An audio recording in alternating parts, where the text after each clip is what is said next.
Welcome back on the AM show. Time now for us to make the most of the news as far as the newspapers are concerned. But right before I introduce my guest joining me, we know that this segment is brought to us always courtesy of Endpoint Homeopathic Clinic. Now, they remain focused on offering you, if you're a man, prostate screening for free, and if you're a woman, fertility screening for free. And here's where you can locate them. Here in Accra, they can be found at Spintex opposite the Shell signboard. Then there's Kumasi Kronumabwe here behind the Angel Educational Complex. There's also Takra de Anaji State. There's Tema Community 22, Techiman Hanswa, and Esiamanzima. Their call lines 0244 867 068 or 0274 234 321. Endpoint Homeopathic Clinic, the end to chronic disease. Leading us or ushering us into the news review. And today being a Wednesday, I am joined by Dr. Kwame Asas-Sante. He is a political scientist. He also is director of the Center for European Studies at the University of Ghana. Doc, good morning to you. Good morning, Ben. How are you, my brother? I am well. Happy Valentine's Day to you. Yes. I wish you the same.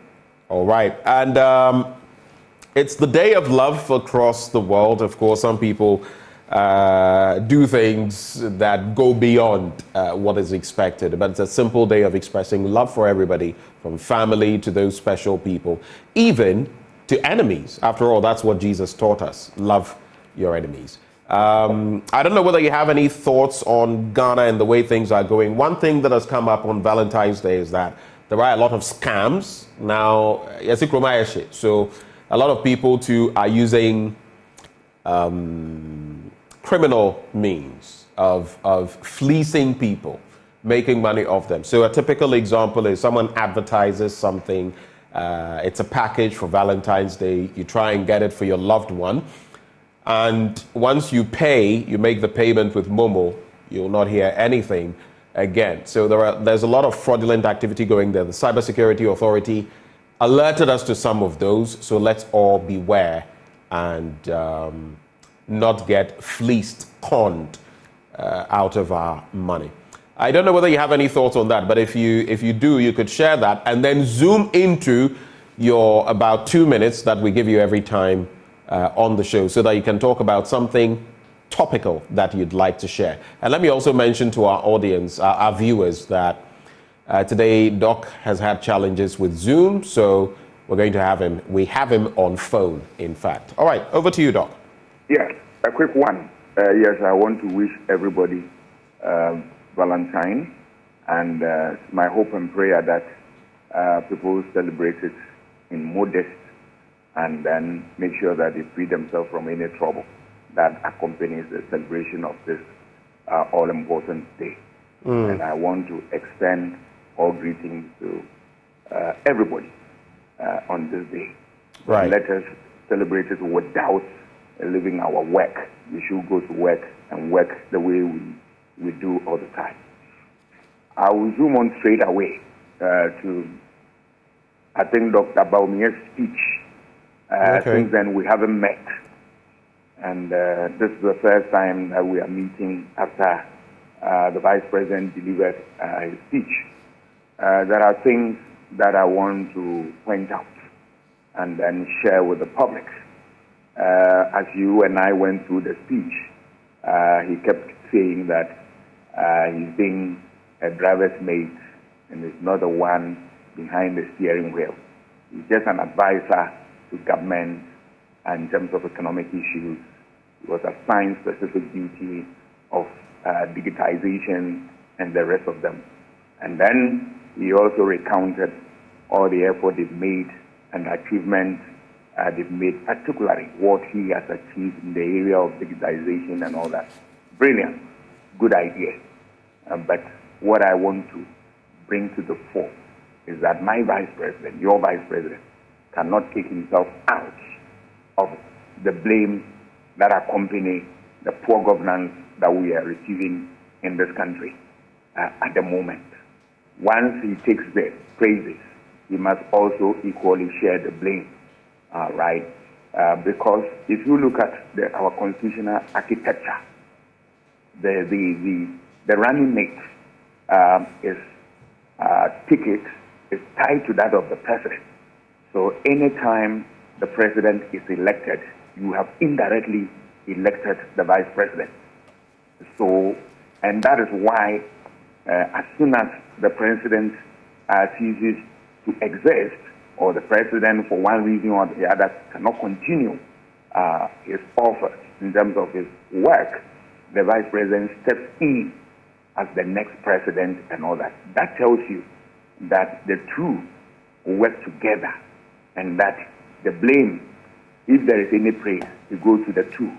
And so is what any blame they share together. So that statement that is a driver's mate and all that, in the first place, that analogy is not correct. Because in this context, one would have even wanted, would have loved to see an analogy in the direction that, yes, this is another spare driver. Because as soon as the driver is unable to continue, then he takes over. Right? But that aside, the real issue is that the vice president, whether he likes it or not, is part of the, the ticket, and that he takes full responsibility for whatever has happened. He can't run away from it. He's quick to accept, praises, but why is he running away from blame when we are talking about what, problems of the government? Let me also walk our listeners through something briefly. That if you look at, vice presidential role all over the world relative to either it's a presidential system or a hybrid. And let us remember that our system is a hybrid, a combination of the American system and that of what? The British system. If you look at it, there are certain basic responsibilities or considerations in selecting the vice president. One is that he is a presidential advisor. Advisor in the sense that the vice president, they look for somebody who has something that is a weakness for the president, so that he comes to augment the effort of the president. And that is why the president has said time and again that Dr. Bawumia is the economic, whiskey and whatever. He is the new Adam Smith in Ghana, if you like, right?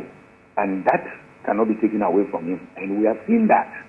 And he also has demonstrated that, yes, he gives a lot of economic advice and all that. Another point worth noting is that the vice president is the governing partner of the president. And if you're a governing partner, you are governing with the president. I mean, people should read the literature about vice presidential faith. So once you are a governing partner, whenever there are praises, you share and equally say with the word. And then he represents the president when the president is not at post or is absent from his duty. The vice president represents him. So when you look at this, against the fact that he also provides capacity for government, in all these things, you realize that the vice president has played this role very well, and he has played advisory role in terms of economic advice. Look at his duty as what? Head of economic management team, and all the praises he has received from Mr. Yausafu, the public, and the rest of them.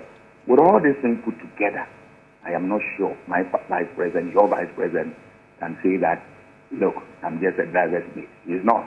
He must be bold and accept blame where blame are. And then he can also credit himself for the good work that he has done. But once you do away with it, then I'm afraid you are in a different realm. And that is why attacks, criticisms come in. Going forward, I'm sure the party, the vice president, and the whole MPP fraternity will learn from this, so that whenever there is a problem, then you advise. And your advice is not heeded to. All that you need to do is to vote with your feet, resign. Otherwise, one day, when it comes to accountability, you also have a role to play. You need to render. You cannot stay away. That is my message for this morning. Thank you very much, Dr. Kwame Asante, for those thoughts, reflections on the Vice President's plan for Ghana and your reflections on the same. Let's get into the papers very quickly. The Ghanaian Times this morning EP Varsity faces imminent closure over failure to pay tax. Church appeals to government to intervene. Then financial innovations, digital technologies important for climate change combat. That's according to the Finance Minister, Ofori, Atta. PAC threatens to block budget allocations to SIGA. If what? I'll bring you details of that story. The Public Accounts Committee. And Ghana set to host 13th Africa Games 2023 as President inaugurates Boatiman Sports Complex to mark 25-day countdown to the Games. This issue has been mired in a lot of some controversy, but we'll see ahead of those Games how truly prepared we are for them. Ghana set to host the Games, as I mentioned, and then AFCON 2023 facts and figures. Well, let's get into the major stories. So I'm going to start off from page 4 and then head to page 16. PAC threatens to block budget allocations or budgetary allocations to SIGA if. So the Public Accounts Committee of Parliament has threatened to block all budgetary allocation to the State Interest and Governance Authority if it fails to recover 747,298 cedis and 93 pesos in debt. Now, the amount constitutes defaulted rent receivables expected from 2019 to 2020 to be paid by 4 institutions, namely the Ministry of Energy, the Fair Wages and Salaries Commission, Ghana Employers Association, and the Ghana Heavy Equipment Limited. Now, per the 2022 Auditor General's report, failure on the part of SIGA to institute appropriate debt recovery plans contributed to the poor recovery of the debt. It said the action of SIGA was in contravention of Section 91 of the Public Financial Management Act 2016, that is Act 921, which provides that the Board of Directors of a public corporation should ensure the efficient management of the financial resources of the public corporation, including the collection and receipt of money due to that public corporation. And so that is the threat from the PAC, the Public Accounts Committee. Unless you retrieve this money, we're going to block your budgetary allocation. I'm fully in support of PAC on this matter, but that is what I personally think. Let me go to page 8 before we do the sporting story. So on page 8, the Evangelical Presbyterian Church Ghana has appealed to the President, Nana Addo Dankwa Akufo-Addo, to intervene in the impasse between the EP University College and the Ghana Revenue Authority to save the college from imminent collapse. According to the church, the University College was constrained in honoring its tax obligations due to a number of challenges it was going through, and it would be grateful if the President could intervene on their behalf to forestall threats of closure by the GRA. And of course, it's a step that has been taken, but you would ask yourself, this is a tax issue. So if the President were to intervene, what would it mean then for other groupings, maybe church groupings as well, who would feel, oh, but we have this issue. Mr. President, can you intervene? So I guess it's a pretty dicey situation. Maybe you can share your thoughts on that before I go to the sporting situation. Doc. I'll start with the tax issue. Why are they asking the President to intervene? They should allow the President to do his work. If you have tax that you need to honor, you have to do that. The President doesn't come in. That is what we call in political science the extractive capacity of the state, where the state generates revenue to run its own affairs. And if the state is doing this to raise revenue to run its own affairs, you're asking the President, who is in charge of all business in this official business in this country, to come in to do what? They should honor their tax application. Wherever they find the money, they should find that and leave Mr. President alone. The issue, the second one, PAC issue, the same way that you supported the effort by PAC, I also support them and commend them. It's a cause worth commending, right? That is what we expect from our MPs. Part of their responsibility is the supervisory role over the executive and other institutions so that they live up to expectation. And I am happy that we are getting the signal right now. It's my hope and prayer that this tempo can be sustained so that we do the right thing at all times. But I want to say that, look, people should have that sense of responsibility, that if money belongs to an institution or the state, let them take it as their own and see whether in their own business they will allow that money to slip by them, or they will allow it to slip through their fingers without any effort at collecting them. So on this call, I commend PAC and I'm with them. I support them fully. Right. So let's quickly get into some other stories now, and we'll head into the Daily Guide newspaper. NACOC seizes 4,734 kilograms of Tramadol. We'll look at that. Agyeman donates block to JWS, and then Ministerial Reshuffle. Ofori, Atta, Agyeman, Ambrose, Dery out, and that is the story there. Ken Sly in mini brawl in Parliament, and that was an incident. Yesterday, we got some footage from there. There was something that went on to the point where Sylvester Tete would go out and, would be ushered out of Parliament by the Deputy Majority Leader, Afenyo Markin. Yet, Kennedy Japan would follow him and, all the while talking, at a point beating his chest and everything. Then later, we would see footage. The media wasn't allowed in, but obviously there had been some closure, whatever it may be, brought to it, with the two of them laughing in a certain office in Parliament. And people have asked whether it was just cosmetic, because a short while before that, it appeared to be very ferocious. And those are the scenes you're seeing now in your shot.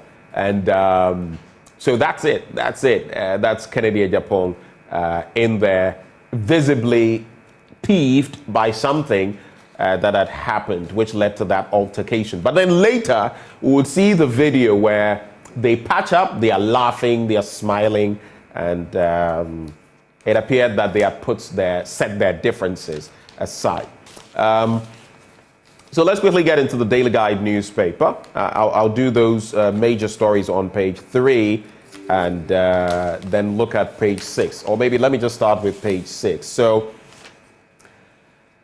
the Narcotics Control Commission has intercepted several capsules and tablets of Tramadol at the Tema port. The exercise, which took place on Monday, January the 29th, 2024, resulted in the confiscation of a total of 1,035,000 tablets and capsules of Tramadol. The capsules and tablets had a net weight of 4,734.38 kilograms, according to the Public Affairs Department of the Commission. And that's it. It was discovered that the varieties of Tramadol capsules and tablets included 5,000 royal tablets amounting to 51 cartons weighing 225 mg or milligrams, 6,000 capsules of Timacaine totaling 90 cartons weighing 120 milligrams, and 6,000 capsules of Tramadol totaling 40 cartons weighing 120 milligrams. A release by the Commission actually stated. You know why this is worrying? Because a lot of the time, even with those engaged in galamsey, you will find them mixing Tramadol with so many other concoctions, and they are literally killing themselves. Over time, in the next few years, they will become a burden on the health system of our country. And so, of course, there must be control mechanisms. And you don't even know whether the right doses are used for some of this medication once they are coming in illegally. But let me go to page 3, do those stories, and then take your reflections, Doc. All right. There is this one. So, Ministerial Reshuffle. Ofori, Atta, Agyeman, Ambrose, Dery out. Information reaching the Daily Guide indicates that President Akufo-Addo has made changes to his government, with some prominent members losing their positions to new entrants, while others have been moved to other ministries. According to the sources close to the presidency, the yet-to-be-released official reshuffle list was concluded upon following a crunch meeting held on Friday, February 9 at the Jubilee House. Daily Guide's sources say that up to 12 current substantive ministers of state are affected, including 10 cabinet ministers and 2 regional ministers. It is also anticipated that about 7 deputy ministers will lose their positions as well. Among the outgoing ministers are Finance Minister Ken Ofori, who is being replaced by Dr. Mohammed Amin Anta, Minister of State at the Ministry of Finance.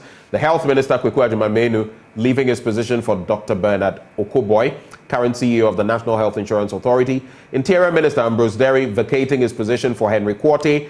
current Greater Accra Regional Minister. Member of Parliament for Tema East, Titus Glover, will be taking over as the Greater Accra Regional Minister, while Deputy Minister for Local Government, Decentralization and Rural Development, Martin Agyeman, takes over from his boss, Dan Botwe. These are interesting projections, especially considering that some are suggesting Ken Ofori will finally be asked to move aside. And some have said that it is in the direction of aiding the Vice President, now flag bearer of the MPP, so that some of the clouds hanging over his head and the MPP's head, Ghanaians would begin to think things are changing. And some have also questioned whether in these dying moments, in these dying embers, any change would mean anything. Let's reflect on those stories, and then I'll add the Slimensa brawl. In fact, we played the footage, so you can react to it as well. Yes, I think I will look at the reshuffle. Right. Reshuffle is critical for any meaningful governance because it brings to fore a number of factors, which include, one, the need to take a paradigm shift when there is urgent need for that type of position. If you look at where we find ourselves, that we are in the belly of the IMF, then it calls for such, action that you need to be able to have a paradigm shift and then get somebody who has what it takes to be able to play that game and play it well. So I am not surprised that they are making this last minute changes to the team. Then another point worth mentioning here in terms of what reshuffle is when you want to also inject energy into the system, fresh energy, of course. So you see they are bringing very youthful people and experience and people who have track records, such as Okoboy, such as Mr. Henry Corte, Titus Glover, and the rest of them, just to come and then augment the effort of government. Remember that Ministerial Reshuffle has not done for anything for any other reason, but the reason is that you want to improve government records and be able to have efficient administration. We are also getting closer to elections, so you want to satisfy the interests of the public who have over the years commented on the need to reshuffle government and bring in people who can really do the job. So in one breath, we are trying to satisfy that public opinion request, and another, you want to also improve governance. Sometimes we change them, their position, vary them, just because one position, somebody is not playing well and somebody could do it better from elsewhere. All these things put together, you realize that reshuffle is a sine qua non without which nothing well goes on in government. My worry is that it has come at the 11th time where the government is gasping for breath, and that it should have come a long time. Otherwise, it puts unnecessary stress on the system. And it do you think it is too late now? Better late than never. But in politics, 1 minute is so critical that now that you are coming, how much effort can you bring to bear on the system to change the status quo for people to you win back the confidence of people? That is $1 million question for them. So yes, they have made changes, but the change, when did they come? How much of benefit will this will the party or the government have from this? So it creates a whole lot of problems for them. But hey, if that's what they want to do, yes, you can get some semblance of benefit from it. But the real change and the real effect that you want, I'm afraid it will elude them because it has come, yes, too late a time. All right. So purportedly, some of the information, and we've heard this from other sources as well, but of course, it's ultimately in the purview of the president. It's his responsibility to decide who goes where in consultation, of course, with other crucial members. But is Dr. Mohamed Amin Anta going to be the next finance minister? And where will Ken go after that?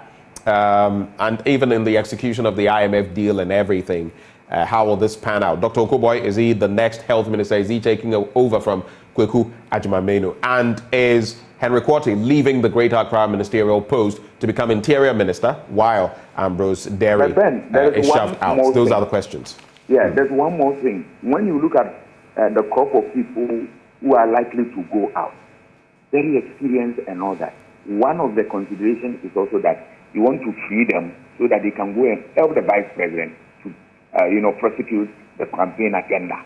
Yes, you look at it, and one day you vindicate my position. Because somebody like, election general, that is Dambuche, you can't do without him. And if his hands are full in the ministry, it will affect the progress of the campaign. So Ambrose Dery, another stalwart, another experienced person, and then these are people they want to work. Let them rally behind the vice president to champion the cause of the campaign. All right. Doc, we have about 4 minutes left. Let's make the most of it. On the international front in the Daily Guide, Israel-Gaza ceasefire talks resume as Rafah under fire. When will this end? On both the Israeli and the Palestinian ends, we just want the suffering to end on both ends. No one is more human than the other. I looked on with total horror. I was aghast when Hamas did what it did. Totally unnecessary. I feel even in finding a solution, I don't feel that is the way. And now the response and everything. My point is, let's just put an end to it. Hamas using, facilities that technically schools, hospitals as a base, but the Israelis also hammering hard. The death toll, it is heartbreaking. We must find some end, some solution to this.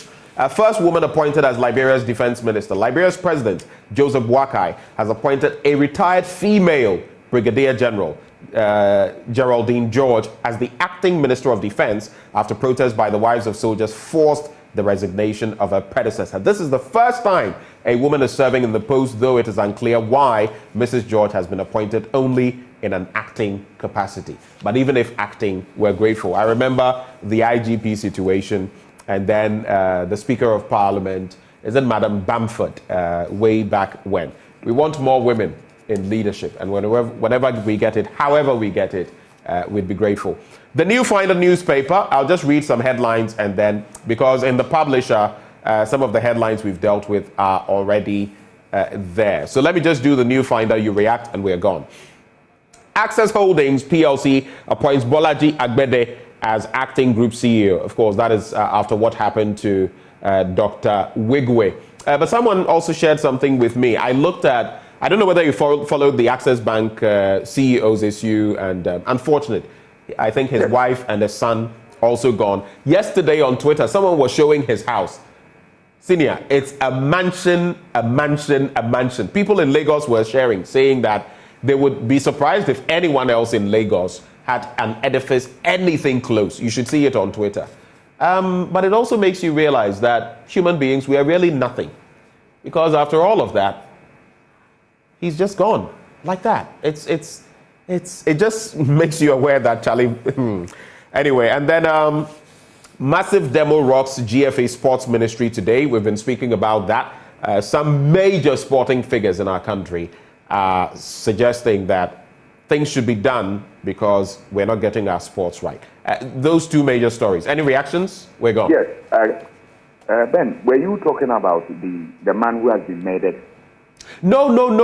Not Eric in Jrapa, Dubai. I'm talking about the CEO of Access Holdings, one Dr. Wigwe, who recently, he was flying with his family in California, I believe, to watch the Super Bowl event. Yeah. And unfortunately, the helicopter was in some sort of accident, and he lost his life, his wife, and I think one of his children as well. So that was what I was alluding to. It's very, very unfortunate. I mean, when people really work to improve themselves and provide better facility for themselves and also help their society, they die like that. It's a painful one. But I would tie that one to a story we did not discuss. That is the death of the businessman in the north. It's extremely horrifying, and it's a painful thing that you have somebody, a son of the soil, saying that, look, I have investment. I want to invest in some part of this country. And some people will go in the darkness and then go and murder him. It's gradually becoming something that is of a significant worry to us. You remember how the law professor was also murdered, how the MP was also murdered, and the rest of them. I trust the security of this country. We plead with them. Let them get to the bottom of this matter so that the perpetrators will be brought to book. It's unfortunate. When I hear the story, it saddens me and breaks my heart. And that I don't know how his family will feel now. It's so painful. These things have negative implications about what, investment in the country and the rest. And people will want to even shy away from investing in their own area. This thing, I support the CID, which they've done a good job. They are already on the ground and all that. Please, they should leave no stone unturned and get the perpetrators put to court, and the court takes whatever action against them. It's unfortunate, but I am with the family. All right. Thank you so much, Doc, for joining the conversation this morning. We're very grateful for your time, and we wish you the very best of today. And that is Dr. Kwame Asante.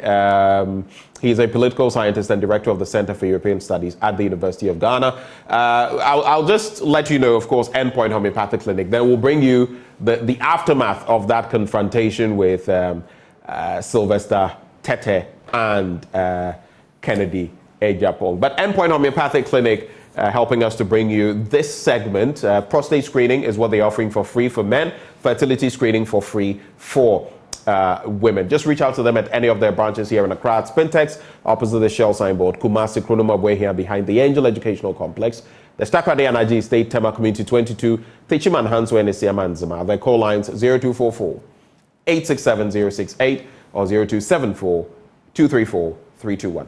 Happy Valentine's Day to my mother, Susie Akakpo, to Susanna Amanua Ankra, mommy number 2, to all my mothers for that matter, Nelly, to Miriam, to Akosia Nyansaland. I saw you sent me a message this morning, to Elizabeth, and to Sweetie Abochi, my own colleague here, co-host on the AM show. Sports is up next. But before sports, I believe my director was going to show some scenes from the makeup of Ken and Sly. Let's enjoy that. Sports is up next. You know my Godfather. You guys